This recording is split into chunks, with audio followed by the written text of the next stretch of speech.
Oke, Bismillahirrahmanirrahim. Assalamualaikum warahmatullahi wabarakatuh. Waalaikumsalam. Alhamdulillahirabbil alamin. Kita panjatkan puji dan syukur kehadirat Allah Subhanahu wa taala bahwa pada hari ini pertemuan kelima kita bisa bertemu dalam mata kuliah Sejarah Indonesia Masa Kemerdekaan, Demokrasi Liberal dan Demokrasi Terpimpin. Pada hari ini akan ada 3 mahasiswa yang presentasi, masing-masing waktunya sangat terbatas, 5 sampai 7 menit.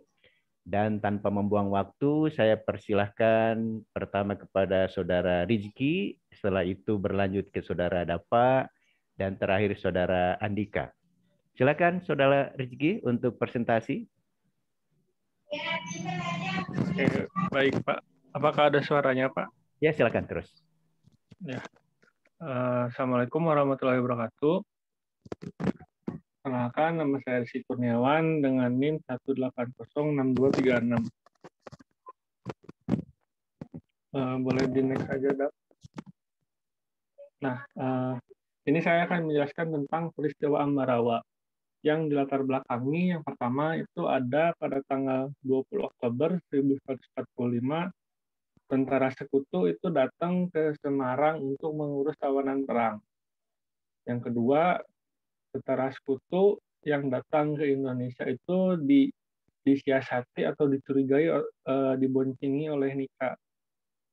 Yang ketiga, tawanan perang sekutu yang tawanan sekutu itu dipersenjatai gitu oleh sekutu dan Nika. Yang keempat, pada tanggal 2 November 1945, Presiden Soekarno dan Brigadir Jenderal Bettel datang ke Magelang untuk melakukan gencatan senjata. Boleh di next, Dap. Nah, sebenarnya dari latar belakang sama awal mula pertempuran itu hampir sama ya, Pak. Jadi pada awalnya tawanan-tawanan perang Belanda yang disenjatai oleh sekutu dan yang disiasati juga dibonceng oleh Nika itu dipersenjatai gitu. Dan pada saat itu tawanan-tawanan dan sekutu ini tuh mencoba gitu untuk melucuti senjata-senjata yang ada di TKR Magelang. Namun ya TKR Magelang juga tidak langsung melakukan perlawanan gitu Pak, oleh dari pemimpinnya langsung melakukan tindakan membalas tindakan sekutu tersebut. Sampai ada pertempuran dari tanggal 20 tersebut sampai tanggal 2 November yang ada pertemuan dari Insinyur Soekarno dan Jenderal Bettel. Nah, kenapa sih sekutu tuh bisa masuk gitu dari luar ke dalam?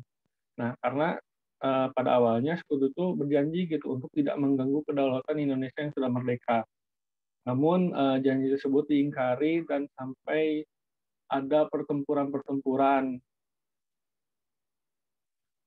Boleh di next step. Nah, peristiwa pertempuran Ambarawa.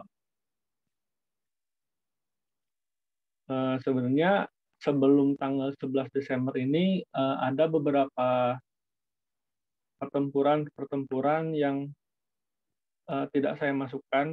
Sebelumnya saya mohon maaf gitu. Jadi saya langsung masuk ke jalan pertempurannya Ambarawa ini. Nah, pada tanggal 11 Desember 1945, Komandan Sektor dan Pemuda Laskar ini mengadakan pertemuan gitu. Dan pertemuan atau rapat ini tuh dipimpin langsung oleh Kolonel Sudirman. Tentu saja rapat ini tuh membahas sesuatu tentang perang ke depannya, strategi perang dan lain-lain. Nah, pada tanggal 12 Desember, para TKR ini yang dipimpin oleh Kolonel Sudirman ini melakukan serangan fajar pada jam 4.30 atau jam setengah 5 pagi. Nah, serangan pertama ditandai dengan adanya tembakan yang dikeluarkan dari muskara liur, lalu dilanjutkan dengan tembakan jenis karaben. Nah, pertempuran Barawa ini tidak terlalu lama, hanya berlangsung 1,5 jam. Mengapa sih pertempuran ini tuh bentar gitu? Nah, hal itu dikarenakan jalan yang merupakan penghubung antara kota Semarang dan Ambarawa itu berhasil dikuasai oleh TKR. Nah, jadi jalan yang untuk keluar masuk para sekutu itu ya diblok lah istilahnya gitu lah antara TKR karena sudah dikuasai. Oke, Rizky, saya pikir waktunya cukup dan sudah paham saya. Sekarang mohon di-close. Oh, Sekarang saya beri kesempatan kepada Dava, Rehan, silahkan dalam 5-7 menit juga untuk presentasi Anda. ya. Baik Pak, terima kasih Pak.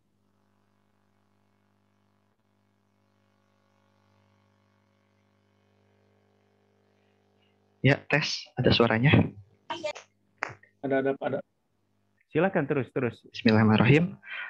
Perkenalkan, saya Dava Raihan Adam Bahri akan membahas mengenai pertempuran Cisepan yang terjadi pada tanggal 4 Februari 1949 di Kampung Cisepan, Desa Cibulu, Kecamatan Tanjung Siang, Kabupaten Subang. Antara Batalion 301 Kian Santang, pimpinan Mayor Engkong Darsono dengan tentara Belanda dari markas jurusan Pasomalang, Gardu Sayang, dan Jalan Cagak Segaherang, pimpinan Tuan Kul.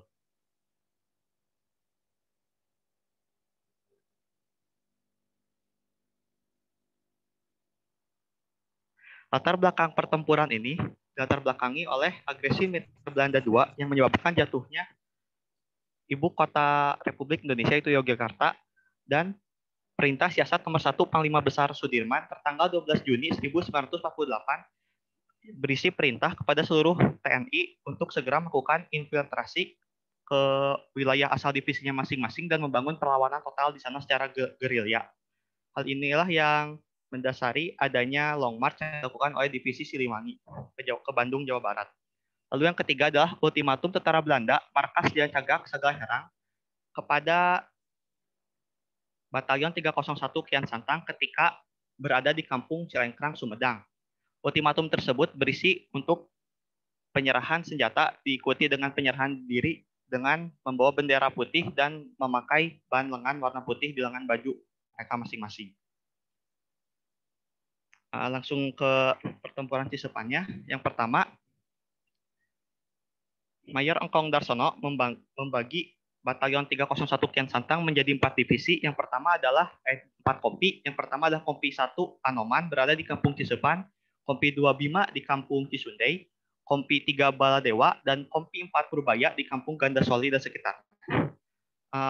Belanda melakukan serangan pada pukul 4 pagi melalui 2 arah, yaitu dari Jalan Cagak dan Gardu Sayang. Lalu terjadi pertempuran di Kampung Cisepan. Kompi 2 Bima segera melambung ke arah utara untuk mencegat tentara Belanda yang berasal dari Kasomalang. Sedangkan untuk kompi 3 dan 4 Purbaya segera melakukan serangan lambung ke arah tentara Belanda di Gardu Sayang. Pertempuran ini berakhir pada pukul 6 dengan hasilnya adalah Belanda mundur ke markas Gardu Sayang. Menurut keterangan Bapak Harun, tentara Belanda tersebut dilengkapi dengan senapan mesin ringan Bren gun dan howitzer yang membombardir Kampung Cisepan. Lalu keberhasilan Batalion 301 Kian Santang ini dikarenakan adalah adanya bantuan dari rakyat seperti yang dijelaskan oleh Nasution dalam bukunya taktik-taktik gerilya itu, bahwa serangan gerilya dapat berhasil apabila ada bantuan dari rakyat, dan juga bahwa Kolonel Vincent Esposito bahwa taktik serangan ini seperti yang dijelaskan oleh Kolonel Vincent J. Esposito dalam bukunya kampanye militer pilihan, bahwa taktik Batalion 301 Kian Santang ini mengikuti taktik dari Epaminonda dalam pertempuran Lektra, yaitu serangan melambung pada satu sisi.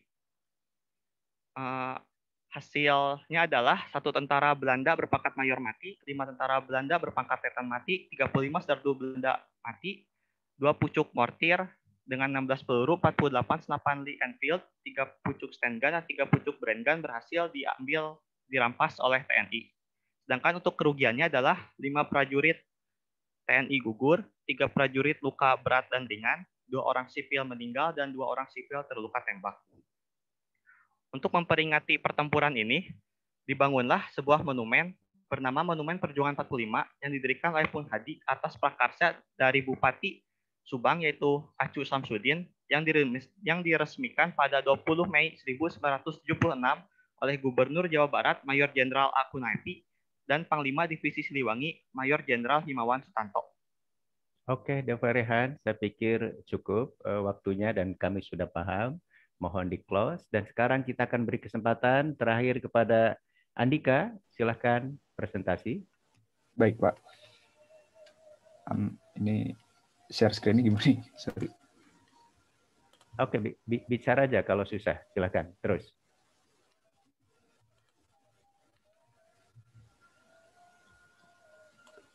Bicara aja, Anda. Bicara aja, Pak. Iya, kalau susah untuk share screen. Waktunya. Ya, baik, Assalamualaikum warahmatullahi wabarakatuh. Salam. Perkenalkan, saya Andika Vibio dan saya di sini akan membahas tentang fungsi Perdana Menteri dalam pemerintahan era Orde Lama gitu ya, tahun 1945 hingga 1959 gitu. Nah, jadi latar belakangnya dulu, bahas tentang apa itu Perdana Menteri gitu. Nah, Perdana Menteri merupakan salah satu perangkat negara yang ada pada tahun 1945 hingga 1959, yaitu pada era perjuangan kemerdekaan dan era demokrasi parlemen gitu. Nah, ini menjadi salah satu pemegang kabinet dan pengatur dalam kebijakan secara terbatas gitu. Nah, kalau misalnya membahas tentang organigramnya gitu, jadi Perdana Menteri ini tuh berdiri di bawah dari presiden gitu, dan presiden ini menjadi pemantau langsung dari berjalannya kabinet yang berlangsung gitu. Nah, di bawah Perdana Menteri itu ada Wakil Perdana Menteri. Nah, biasanya itu Wakil Perdana Menteri itu ada 3-5 orang yang menjabat di situ, dan juga di bawahnya ada anggota-anggota kabinet. Nah, mungkin kalau misalnya sekarang anggota-anggota kabinetnya itu seperti Menteri Pendidikan, Menteri Sosial yang kayak gitu-gitu. Nah, dilanjut lagi, ada fungsi dari Perdana Menteri dari setiap kabinet yang ada gitu. Jadi Perdana Menteri yang pertama gitu ya di era perjuangan kemerdekaan yaitu Sultan Syahrir pada 1945 hingga 1947. Jadi apa sih tugas dia gitu? Yang pertama diplomasi dunia internasional, terus yang kedua mengkondisikan bangsa Indonesia yang kala itu baru keadaan kemerdekaan. Dan partai-partai di Indonesia pun itu dikoordinasikan oleh dia, dan juga penghubung antara Inggris, Belanda, dan juga Indonesia. Nah, jadi Sultan Syahrir juga memiliki andil dalam perjanjian Linggarjati gitu. Nah, dia itu diturunkan oleh Presiden Soekarno, dikarenakan dia itu dijabatkan sebagai diplomat Indonesia gitu ya. Dan juga di samping itu juga ada beberapa partai yang kurang setuju dengan kesepakatan dengan Sultan Syahrir dan juga di kesepakatan Linggarjati gitu. Dan di selanjutnya itu Sultan Syahrir digantikan oleh Amir Syarifuddin pada 1947 hingga 1948.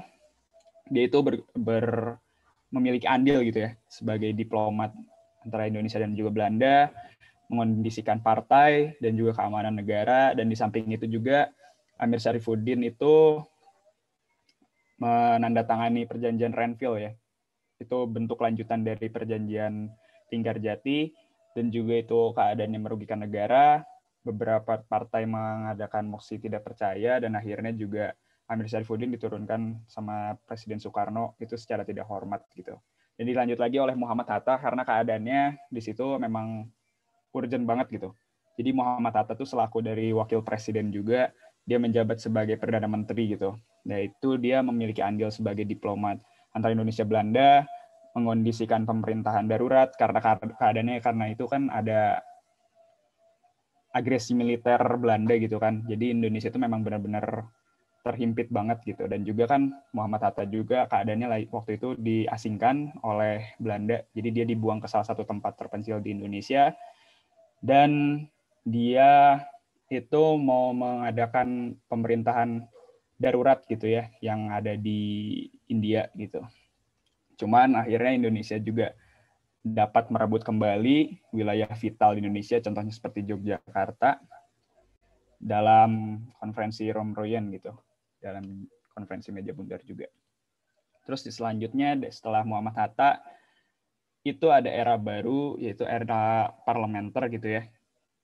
Dilanjut lagi dari Muhammad Nasir dari 1950 hingga 1951 yang mencetuskan ide pemilihan umum, dan juga ada ekonomi banteng, pemulihan angkatan perang yang kala itu baru saja habis-habisan gitu ya sama Belanda waktu 1949, dan juga mencoba untuk merebut kembali Irian Barat, dan juga ide pengurus perangkat pemerintah yang ideal gitu.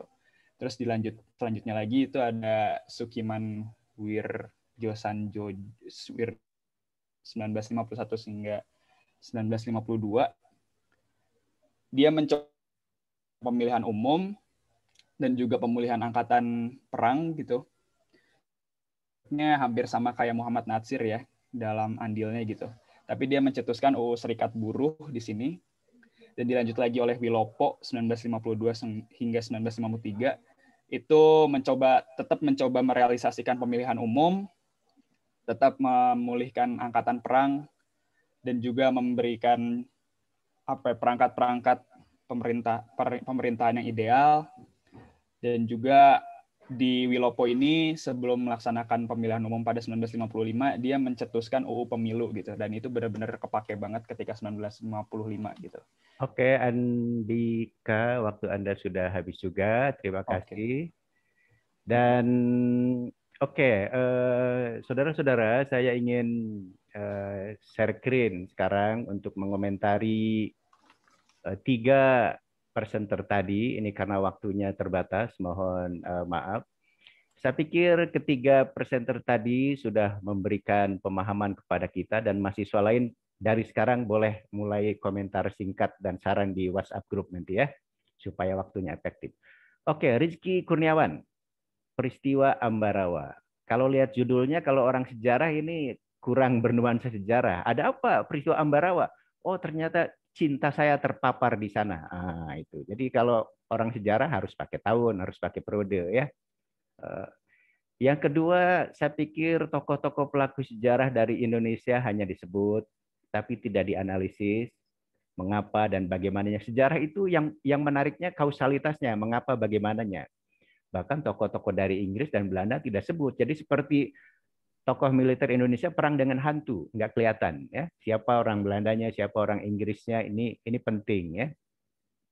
Kemudian gambar yang Anda sampaikan dalam PPT itu anakronisme, itu gambar Jenderal Sudirman setelah gerilya ketika pemimpin Indonesia pulang ke Yogyakarta, bukan peristiwa Ambarawa itu Jenderal Sudirmannya ya. Jadi masa badannya ceking gitu, itu setelah dia bergerilya, pulang dari bergerilya.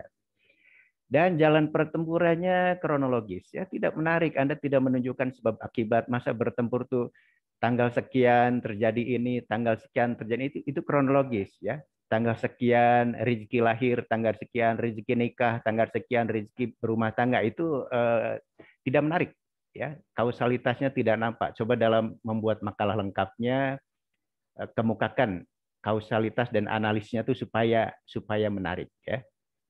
Itu dari rezeki ya. Dan daftar pustakanya juga kurang layak ya, masa hanya 3 ya. Jadi tidak ada biografi Sudirman, tidak menggunakan biografinya Sarbini, apalagi biografinya Soekarno, apalagi biografinya Brigjen Battle ini. Harusnya Anda cari ya. Sebab ini mengkaji tokoh tidak hanya apa siapa, tapi mengapa dan bagaimana ya. Yang kedua, saya pikir Dava Rehan, Pertempuran Cisepan. Ini juga saya pikir peranan tokoh tentara dari Indonesia, Anda nyebut hanya Darsono ya, dari Belandanya sama, ini perang dengan hantu juga entah siapa ya. Itu lebih penting dan menarik daripada Anda ngomongin divisi tentara itu tidak menarik. Jadi sejarah itu fokus pada tokoh, fokus pada figur. Ini Darsono siapa maksudnya? Jangan-jangan HR Darsono ini yang nanti jadi Pangdam Siliwangi. carilah biografinya, apakah betul dia melakukan pertempuran itu dan sebagainya ya. Jadi masalah fakta dan kausalitas sebab akibat itu bagi sejarah sangat penting sebab akibat ini. Kalau faktanya apa, siapa, di mana, orang boring lah gitu ya. Nanti kapan di Ponorogo perang? Oh, kata anak setelah maghrib sebelum Isya karena 1825, 1830. Jadi coba sebab akibatnya harus lebih ditonjolkan. Mengapa Darsono harus berperang? Mengapa orang Belandanya harus berperang dan sebagainya disebutkan ya. Sumber-sumber sejarahnya juga kurang meyakinkan, termasuk apa sih beda skripsi, tesis sebelumnya yang Anda cantumkan dalam daftar pecah itu dengan studi Anda sekarang. Jadi itu state of the art-nya tidak nampak. Dava Rehan juga tidak pakai bukunya Nasution. Ini penting, buku sekitar perang kemerdekaan 11 jilid itu ya. Kalau pokok-pokok gerilya itu teori, itu berangkat dari teori. Tapi kalau SPKI sangat penting 11 jilid ya. Tidak pakai juga buku tentang Siliwangi pada masa perang kemerdekaan. Saya pikir mungkin akan ada peristiwa Sisipan ini kalau Anda memakai sumber ini ya. Dan menuliskan judul skripsi, judul tesis, Anda nanti kalau SPKI harusnya paham, jangan dicetak miring ya. Yang dicetak miring itu adalah skripsi tidak diterbitkan atau tesis magister tidak diterbitkan. Jangan juga mencetak miring pengarangnya, nanti pengarangnya dianggap miring ya, padahal biasa-biasa aja. Oke, dan terakhir saya pikir Andika Vibio ya. Andika fungsi Perdana Menteri dalam pemerintahan era Orde Lama. Istilahnya rancu. Anda tidak paham mata kuliah ini kan judulnya bukan Orde Lama. Jadi Orde Lama itu istilah Orde Baru untuk menjelekkan periodenya Soekarno dari 59 sampai 65. Jadi kalau Anda dari 45 sampai 59 pakailah istilah yang standar, masa revolusi Indonesia, masa demokrasi liberal. Nah, itu lebih akademik daripada masa Orde Lama. Seolah-olah Anda ini Orde Baru banget, padahal sekarang Orde Baru pun sudah Orde Lama kan. Jadi istilahnya rancu Anda yang gunakan ya, coba dikaji ulang. Sejarah tokoh saya pikir lebih menarik daripada lembaga Perdana Menteri ya. Jadi coba Anda lebih fokus pada Perdana Menterinya walaupun akhirnya dijelaskan, tapi Anda menggunakan istilah fungsi. Apa fungsi dari Perdana Menteri? Saya pikir mungkin maksudnya peranan ya. Dan penjelasan peranan dari tiap Perdana Menteri itu tidak meyakinkan, bahkan salah ya. Banyak salah karena tadi daftar pustaka Anda hanya 3, rujukannya kurang, bahkan malah merujuk pertentangan Soekarno-Hatta 56. Apa pengaruhnya pada peranan Perdana Menteri? Nggak ada itu. Pertentangan 2 itu Perdana Menteri tetap jalan. Ya. Jadi Anda nampaknya kurang paham dengan topik yang Anda kaji. Ya. Banyak peranan Perdana Menteri yang Anda salah. Program Banteng, bukan Banteng, Benteng. Ya. Kemudian Juanda di Irian Barat. Juanda tuh meninggal 62, Irian Barat coba yang lain-lainnya juga. Jadi Anda sepertinya kurang paham tentang peran tiap-tiap Perdana Menteri dari masa revolusi hingga masa demokrasi liberal. Bukan Orde Lama itu ya, nanti Anda dianggapnya pendukung Orba banget, padahal Orde Barunya sudah lama juga sekarang ini. Kemudian, nah ini ya, Anda tidak menggunakan buku standar ini ya. Jadi kalau Anda membahas revolusi, Syahrir, Amir Syarfuddin, Hatta sebagai Perdana Menteri, pakailah bukunya Kehin. Ya. Kalau Anda membahas Perdana Menteri zaman demokrasi liberal, bacalah bukunya Herbert Feith, The Decline of Constitutional Democracy in Indonesia. Jadi mahasiswa sejarah itu harus tahu mana buku standar. Kalau Anda membahas pers Indonesia, masa revolusi, rujuklah bukunya Andi Suwirta ya. Jadi cobalah, ini sumbernya hanya internet pun tidak meyakinkan dan kadang-kala salah kutip, salah menggunakan. Jadi peran-peran Perdana Menterinya banyak salah dijelaskan karena sumber Anda tidak meyakinkan. Anda tidak membaca buku-buku standar ya. Coba dalam membuat laporan lengkapnya juga ini diperhatikan saran-saran dari saya karena penting ya membuat hal-hal seperti itu. Saya pikir itu komentar yang bisa saya kemukakan pada hari ini. Generally pada umumnya sudah oke, sudah membuat PPT juga 1 hari sebelumnya sehingga bisa saya baca, bisa saya beri saran dan komentar. Saya tahu maksud Anda ingin menulis sejarah dengan menarik, tapi coba sejarah itu tidak hanya fakta, tidak hanya kronologis. Yang paling penting adalah interpretasi, sebab akibat. Mengapa orang melakukan tindakan A? Nah, itu yang harus dicari sebab-sebabnya. Mengapa Sudirman harus menggunakan supit udang? Nah, itu yang dicari penjelasannya. Jangan hanya dia pakai supit udang, dia meninggal. Itu kronologis banget ya. Jadi sejarah itu akan menarik kalau critical thinking, kalau memberi penjelasan sebab akibat, dan itu akan banyak tafsirnya. Semakin banyak tafsir, semakin menarik. Mungkin Fibio memberikan Andika Fibio memberikan tafsir tiap Perdana Menteri A, B, C. Mungkin nanti penulis yang lain akan memberikan koreksi atau penjelasan yang lain ya. Tapi jangan lupa sumbernya harus relevan. Kalau Anda membahas satu topik, tanya ke Mbah Google, ini sumber yang standar itu kalau membahas masalah ini kira-kira siapa ya. Jadi state of the art-nya tuh kelihatan ya. Jangan hanya berdasarkan sumber-sumber yang kurang bisa dipertanggungjawabkan ya. Boleh dari internet, tapi seperti saya katakan haruslah artikel dalam jurnal ilmiah ataupun buku-buku yang sudah e-book, saya kira sudah banyak juga ya. Saya pikir itu yang bisa saya kemukakan. Terima kasih, dan karena waktunya terbatas, walau bagaimanapun ini adalah direkam, kita akan jumpa lagi minggu depan, mungkin waktunya normal, Pak Faijan, Pak Esa bisa merekam kita lebih banyak lagi, dan mungkin tiap presenter akan diberi waktu 10 menit yang akan datang. Terima kasih, kita jumpa lagi, beralih ke WhatsApp Group untuk melihat komentar-komentar teman-teman Anda kepada 3 presenter ini ya. Dan mari kita akhiri sesi diskusi kita pada pertemuan pada kuliah kelima ini dengan bersama-sama mengucapkan hamdalah. Alhamdulillahirabbil alamin. Terima kasih lagi ke WhatsApp Group. Yang dua yang belum mengirim PPT atau terlambat mengirim ke PPT, mohon langsung membuat makalah lengkap saja 2 minggu dari sekarang ya. Yang akan datang jangan lupa kirim PPT-nya 1 hari sebelum tampil atau jauh-jauh hari sebelum tampil supaya Anda bisa direview oleh saya. Terima kasih. Assalamualaikum warahmatullahi izin wabarakatuh. bertanya sebentar, Pak. Okay. Untuk komentarnya itu untuk ketiga. Ya, ketiga. Yang tadi langsung ya, Pak. Ketiga-tiganya. Baik, Pak. Singkat saja, komentar singkat kepada ketiga-tiganya seperti yang saya lakukan ya. Oke, terima kasih. Boleh live dan kita beralih ke WhatsApp. Terima kasih. Terima kasih, Pak. Terima kasih, Pak.